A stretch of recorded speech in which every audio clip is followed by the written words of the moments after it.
नमस्कार, आप देख रहे हैं इंडिया दैनिक न्यूज़ और भारत गौरव न्यूज़। आज हमारे साथ मौजूद है महेंद्र भिवानी, लोकसभा से सांसद के उम्मीदवार यानी कि भावी सांसद हम कह सकते हैं, राव बहादुर सिंह जी, जो हाल ही में जेजेपी से चुनाव भी लड़ रहे हैं।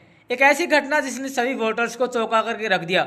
अब उसमें क्या सच्चाई है भी या नहीं, इसके बारे में जानने के लिए हम आज मौजूद है खुद राव बहादुर सिंह जी हमारे साथ। चलिए बातचीत करते हैं कि किस तरह से घटनाक्रम हुआ और इसको किस तरह से देखते हैं, कितना कुछ इसका नुकसान हो सकता है और क्या कुछ कार्रवाई की जाएगी ऐसे लोगों के खिलाफ भी जिन्होंने इस तरह का जो कुकृत्य है वो करने का कार्य किया है। बहादुर सिंह जी नमस्कार। नमस्कार सर। आज एक मुद्दा काफ़ी चर्चा का विषय बना रहा कि भी राव बहादुर सिंह है वो पार्टी छोड़ सकते हैं, तो इसको लेकर क्या कहेंगे? जिस प्रकार से मैंने कोई ऐसी न तो कोई भाषा की जी, मैंने कोई अपना बयान भी नहीं दिया। पता नहीं कैसे किन लोगों ने ये अफवाहें उड़ाने का काम किया। ऐसा कुछ नहीं है, लेकिन मैं पार्टी में हूँ और भविष्य के बारे में तो कौन क्या कह सकता है, लेकिन मैंने अभी कोई ऐसी बात नहीं कही क्योंकि पार्टी में मैं खुद गया था। और वैसे भी ये पार्टी मेरे लिए आज की नहीं है, क्योंकि इस पार्टी में मैंने 1996 से लेकर के और मैंने 14 तक काम किया। बीच में पार्टी के परिवार में थोड़ा सा कहीं न कहीं मन मुटाव आ गया। उसकी वजह से मुझे कांग्रेस ज्वाइन करने का कहीं न कहीं काम किया, लेकिन उसके बाद में कांग्रेस की जैसे कार्यशैली थी उसको देख करके मैंने एक बात समझी कि आज भी कहीं न कहीं अगर कोई पार्टी है और किसी वर्कर का सम्मान करती है तो वो बी चौधरी देवलाल की पार्टी। और उनमें मेरे को जो दिखाई दिया तो मुझे इस अपने नौजवान साथी उप मुख्यमंत्री दुष्यंत चौटाला में दिखाई दिया, इसलिए मैं खुद पार्टी में गया था। ऐसी कोई बात नहीं, मैंने कोई पार्टी छोड़ने का काम किया है, पार्टी में हूँ। और आने वाले भविष्य के बारे में तो कौन क्या कह सकता है। आज सारी मैं कहूँ कि बीजेपी आधी से ज़्यादा 75% कांग्रेस बैठी है। आने वाले भविष्य के बारे में तो कुछ नहीं कह सकता, लेकिन आज मैं जेजेपी में हूँ और जेजेपी ने मुझे टिकट की घोषणा भी कर रखी है। और आने वाले टाइम में हम फार्म भी भरेंगे 2 तारीख को और चुनाव लड़ेंगे बड़ा अच्छे तरीके से।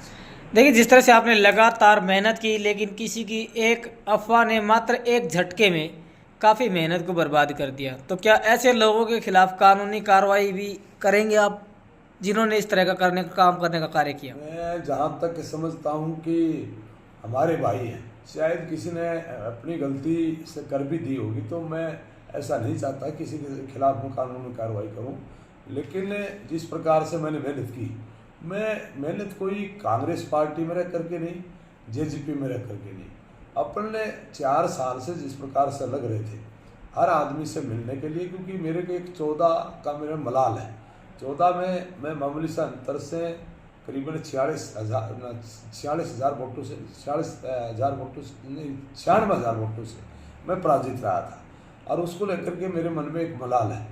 मैं अपने आप में 5 साल से पूरी तरीके से लोगों के बीच में गया हूँ और लोगों से मैंने जानकारी ली कि आपका सांसद धर्मवीर जी आपके बीच में कितनी बार आया और जो उसको 25 करोड़ रुपए मिलते हैं वो आपके किस किस विकास में या गांव के किसी काम में देख करके गया। तो वहाँ मुझे रिपोर्ट मिली कि धर्मवीर जी हमारे गांव में 10 साल में आए नहीं। मैंने उनसे सवाल भी किया कि मेरे को आपने 14 मराने का काम किया था, लेकिन जब तो आपको मोदी जी की आंधी थी फिर 19 में क्यों जिताया? मोदी की आंधी की वजह से उन्होंने 19 में भी जिताने का काम किया। एक ही बात की काम है, मोदी जी के बैक काम आकर के पुलवामा का जो जिन्होंने युद्ध दिखा करके और जिस प्रकार का हमें ठगड़ने का काम किया, अब की बार हम धर्मवीर जी को और बीजेपी को वोट नहीं देंगे। आप चाहे किसी भी पार्टी में जाएं, आप हमारे पास में आते हैं। बराबर 5 साल से मैं मेरे बुजुर्गों का, मेरी माता और बहनों का, नौजवान साथियों का जिस प्रकार से प्यार लेकर के आया था, उसको मुझे किसी पार्टी की पहचान बना करके मैं नहीं गया। जेजेपी में तो मैं कल आया हूँ, उससे पहले मैंने 1 नवंबर से लेकर के और 13 जनवरी तक मेरी अपनी पार्लियामेंट्री कॉन्स्टिट्यूंसी की बात करूँ मैं तो मैं गया था, लेकिन मैंने अपनी कोस लिखे भी 100 गाँव में जाकर के और राजस्थान के कुछ गांव थे, झज्जर के थे, उनमें मैं जाकर के जहां पहले मैं निमंत्रण देता था उसी प्रकार से वहां भी लोगों का मान सम्मान करके आया हूँ। और आने वाले टाइम में आपको पता लग जाएगा जिस प्रकार से कांग्रेस ने भी अपना कैंडिडेट आपके बीच में राव दान सिंह देने का काम किया है। इसके बारे में भी मैंने अब जानकारी ली तो लोगों ने यही बताया कि ये भी हमें को 25 साल में सिवाय महेंद्र को छोड़ करके एक भी जगह ये दिखाई नहीं दिया। तो एक मैं आपका भाई, मैंने हर जगह जितने भी गांव पड़ते हैं, ढाणी पड़ती है, हर मेरी माँ से, हर मेरे बुजुर्ग से, हर मेरे नौजवान साथी से सबको मिल कर गया और सबका मैंने मान सम्मान भी किया। वो भी जहाँ भी मैं निमंत्रण देता था, चाहे अब की बार 14 जनवरी की बात करें दादरी की, चाहे पिछली 14 जनवरी की बात करें कनेडा की, चाहे आपके बीच में 5 अगस्त का, पिछला 5 अगस्त को हमने जिस प्रकार से एक गरीब परिवार से एक हमारा नौजवान साथी पंडित परिवार से था सचिन शर्मा, वो जिस प्रकार से शहीद हुआ और उसको लेकर के उसका परिवार एक बहुत छोटा सा रूप में शहीद का एक सम्मान करना चाहते थे। हमने लाखों लोगों को बुला करके करोड़ों रुपये खर्च कर करके और उस गरीब परिवार को, पंडित के बेटे को हमने सम्मानित करने का काम किया। लाखों लोग आए।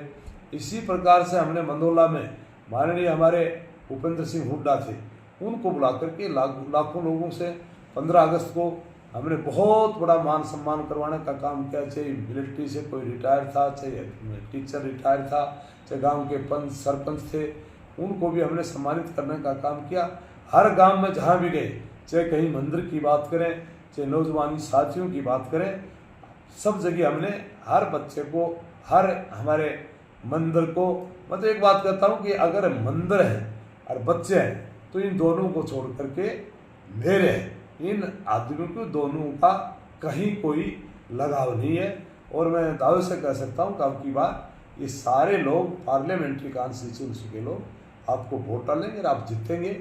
और मेरे ख्याल में अगर किसी ने भूल खाई तो हो सकता है जिस प्रकार से एक गाँव में कहते हैं एक बच्चा डॉक्टर बनना डीसी बन गया और डीसी बनने के बाद में वो अपने ही नज़दीक डिस्ट्रिक्ट हेडक्वार्टर में आ लगा, गांव के लोग जाएं अपना पोता बेटा समझ करके उनको मान सम्मान भी करता था।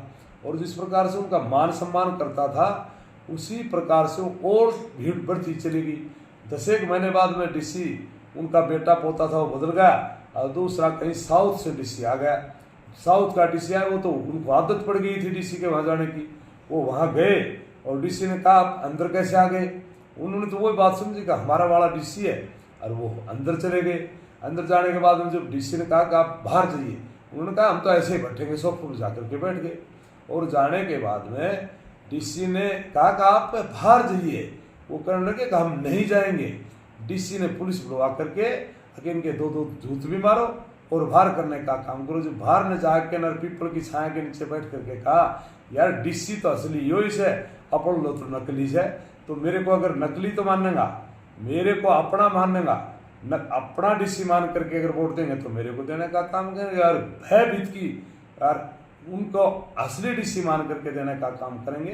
तो उनके बीच में राव दान सिंह है और चौधरी धर्मवीर है। जिस लोकसभा क्षेत्र में आप दिन रात कसरत कर रहे हैं, उसी लोकसभा क्षेत्र में पड़ने वाले महेंद्रगढ़ की बात कर लें तो महेंद्रगढ़ में 2 बार से हम कह सकते हैं कि एक बार आप विधायक रहे, उससे पहले एक और भी विधायक रहे हैं जो मंत्री पद पर रहे, लेकिन दोनों पार्टी का ना जेजेपी का ना इनेलो का कोई खास वजूद नहीं है। तो ऐसे में चुनाव कैसे जीत पाए? जहाँ तक मेरे कोई पार्टी का लगाव नहीं है, मैं एक बात कहना चाहता हूँ कि लोगों का प्यार मेरे साथ में। मैं अगर ये पार्टी की भी मैं अगर 22 दफ़ा टिकट नहीं भी लेता तो भी लोग मेरे को वोट देने थे, मेरे अपने वोट हैं। जहाँ महेंद्रगढ़ की पार्लियामेंट्री कॉन्स्टिट्यूंसी की बात करूँ तो लोगों का लगाव आपके साथ में। आपने एक बहुत बड़ा पौधा लगाने का काम किया है। जिस इलाके को काला पानी कहते थे, बैकवर्ड कहते थे, जिस इलाके में एजुकेशन की कोई नाम की कोई चीज़ नहीं थी, और उस इलाके में आपने जिस प्रकार का पौधा लगाया, आज इस इलाके से डीसी बनते हैं, एसपी बनते हैं, IRS कमिश्नर बनते हैं। आज आपके बीच में इस इलाके में जहाँ कंपाउंडर पैदा होते थे, आपने यहाँ डॉक्टर देने का काम किया है। जो बच्चे ITI कर करके जाते थे, भिवाड़ी जाते थे, आपने उन बच्चों को रशिया की बात करें, अमेरिका की बात करें, चाइना की बात करें, ऐसे ऐसे प्रदेशों में, दूसरे देशों में भेजने का काम किया। इस बात को लेकर के आपको वोट मिलेगा, क्योंकि मेरा और इस पार्लियामेंट्री कॉन्स्टिट्यूंसी का बहुत बड़ा लगाव है। खास करके जिला महेंद्रगढ़ मैं बात कर सकता हूँ कि किसी भी पार्टी की कोई टिकट लाए, मैं जीत करके जाऊंगा। मुझे यकीन है कि मेरे को अपना बेटा भाई मान करके और लोग वोट डालने का काम करेंगे। जननायक जनता पार्टी लगातार बैकफुट पर है, चाहे एक आम कार्यकर्ता से लेकर प्रदेश अध्यक्ष तक की बात कर ले, इस्तीफा दे चुके हैं और पार्टी का काउंटडाउन अभी भी लगातार जारी है। किस तरह से देखते हैं? देखो, मैं इस पार्टी में मैं अभी 20 दिन पहले मिला था और जिस प्रकार से ये अपने आदमियों को रोक नहीं पा रहे, वो तो उसका जवाब तो पार्टी के सीनियर साथी दे सकते हैं। अब वो क्यों जा रहे हैं, मैं तो ये कह सकता हूँ कि वैसे दुष्यंत चौटाला ने जिस प्रकार का बीजेपी पार्टी में मिलकर के जो फैसला लिया, हालात जब भी इनकी यही होनी थी, और जिस प्रकार से अभी एक इनने अपना संबंध तोड़ा बीजेपी से, और आज आपके बीच में जिसको मंत्री बना रखा था, चेयरमैन बना रखा था, प्रदेश अध्यक्ष बना रखा था, जिला के प्रधान बना रखे थे, और वो जिस प्रकार से जब पहले भी धोखा दे गए, तो हालात तो जब भी यही होनी थी। जब ये शुरू में अगर किसान कर रहे थे तब भी ये छोड़ता ना, तो मेरे ख्याल में 2 ही माँ बेटा बचना था। बाकी इन लोगों को ऐसा करना था और ये करते, और ये कुलदीप जैसी एक इतिहास लिखा जाता। तो मैं उस नौजवान साथी को ये कहूँगा, वास्तव में इसने जो फैसला लिया था वो ठीक लिया था।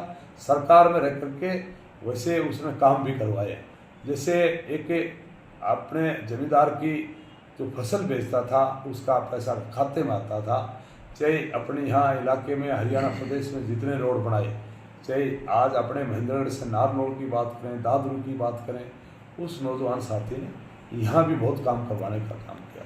वर्तमान राजनीतिक परिस्थितियों को प्रदेश में आप किस तरह से देखते हैं? क्योंकि बीजेपी पार्टी है उसमें भी अंतर्कलह है और कांग्रेस पार्टी की अंतर्कलह भी किसी से छुपी हुई नहीं है, तो ऐसे में आप जो वर्तमान राजनीतिक परिस्थिति है उनको किस तरह से देखते हैं? जहाँ तक देखो दूसरी पार्लियामेंट्री कॉन्स्टिट्यूंसी के बारे में तो मैं बता नहीं सकता जी, क्योंकि मैं तो अपनी पार्लियामेंट्री कॉन्स्टिट्यूंसी में बिजी हूँ। जी। लेकिन यहाँ मेरे को यही तो फायदा मिलेगा ना तो कांग्रेस अपने आप में एक है और न बीजेपी एक है, और जहाँ लोग और दल थे वो भी मेरे को एक बात मान करके कह रहे हैं कि हम आपको कोई जेजेपी पार्टी का कैंडिडेट मान करके नहीं, हम तो आपकी कार्यशैली को देख करके, आपके जिस प्रकार के हर आदमी से लगाव है उसको देख करके वोट देने का काम करेंगे। मैं समझता हूँ शायद ये दोनों पार्टियों के जो अपने आप में दौड़पोश बन करके और अपनी ठेकेदारी ले रहे हैं उनको छोड़ करके और अब की बार अपने भाई को मानने का काम करेंगे। एक बात और भी बताना चाहता हूँ, जो वोट मेरे को गिरेगा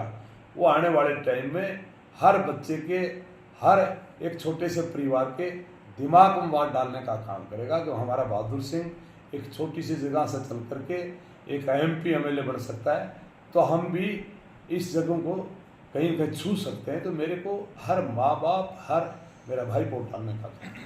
तो ये हमारे साथ मौजूद रहे वर्तमान में जननायक जनता पार्टी के महेंद्रगढ़ भिवानी लोकसभा से भावी उम्मीदवार राव बहादुर सिंह, विधायक से लेकर के एक राजनीतिक सफ़र की शुरुआत करने वाले। शुरू में बात कर लें तो स्कूल से लेकर अपने बिजनेस की शुरुआत की, उसके बाद रखा राजनीति में कदम और उसके बाद पहुंचे चंडीगढ़ की पंचायत में। क्या आप पहुंच पाएंगे दिल्ली की पंचायत में, क्या कर पाएंगे? महेंद्रगढ़ भिवानी लोकसभा की वकालत दिल्ली की पंचायत में बैठकर ये आने वाले समय में जनता तय करेगी। आज हमसे इनसे खास रूप से मिले और एक जो अफवाह थी उसके बारे में क्लियर आउट किया। तो किस तरह से आप इस घटनाक्रम को देखते हैं, इस बारे में कमेंट सेक्शन में अपना जवाब अवश्य दें। बहुत बहुत धन्यवाद जी। ठीक है सर, थैंक यू।